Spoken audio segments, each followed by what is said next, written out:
বর্তমানে অভিনয়ে অনিয়মিত ছোট পর্দার জনপ্রিয় অভিনেত্রী শবনম ফারিয়া। তবে সামাজিক মাধ্যমে দেশের বিভিন্ন ইস্যুতে নিজের মতামত প্রকাশের জন্য প্রতিপক্ষের রোষানলেও পড়তে হয় তাকে, যদিও সেগুলো পরোয়া করেন না তিনি।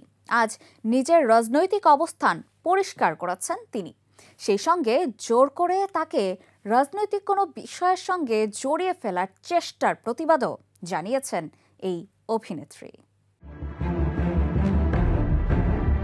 শবনম ফারিয়া লিখেছেন, জীবনে কিছু বিব্রতকর পরিস্থিতির মুখোমুখি হতে হয়, যেগুলোর জন্য নিজে কোনোভাবেই দায়ী নই। যেমন আমি সামাজিক যোগাযোগ মাধ্যমে যাই লিখি, কিছুক্ষণ পর দেখি সেটা খবর হিসেবে ছাপা হচ্ছে। প্রথমে হাসাহাসি করতাম, পরে বিব্রত বোধ হতো, আর এখন যেহেতু নিয়মিত অভিনয় করি না, তাই এগুলো হু কেয়ার মুডে ঢুকে গেছে। কিন্তু কিছু ঘটনা থাকে যেগুলো শুধু বিব্রতকর না, বিরক্তকর বটে। বিশেষ করে জোর করে আমাকে রাজনৈতিক কোনো বিষয়ের সঙ্গে জড়িয়ে ফেলার চেষ্টা। নিজের রাজনৈতিক অবস্থা পরিষ্কার করে শবনম ফারিয়া বলেন, আমি স্পষ্টভাবে জানাতে চাই, বর্তমানে বাংলাদেশে যেসব রাজনৈতিক দল আছে বা সম্প্রতি নিষিদ্ধ হয়েছে, তাদের কারোর সঙ্গে আমার কোনো সমর্থন নেই।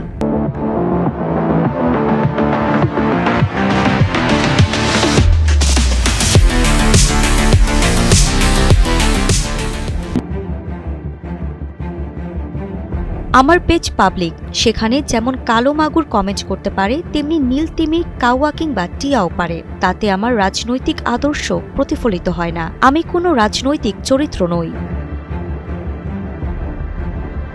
নিজেকে একজন সোশ্যাল অ্যাক্টিভিস্ট হিসেবে গড়ে তুলতে চান এই অভিনেত্রী, সেই সঙ্গে রাজনীতির বাইরে থেকে সমাজের ইতিবাচক পরিবর্তনের অংশ হতে চান তিনি।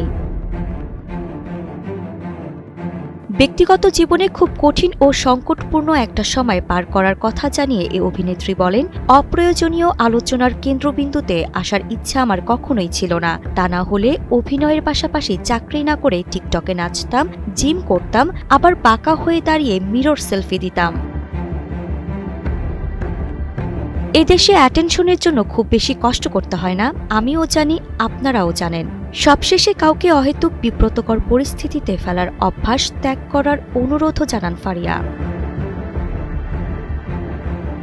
আরিফা জাহান প্রিনন, কালের কণ্ঠ।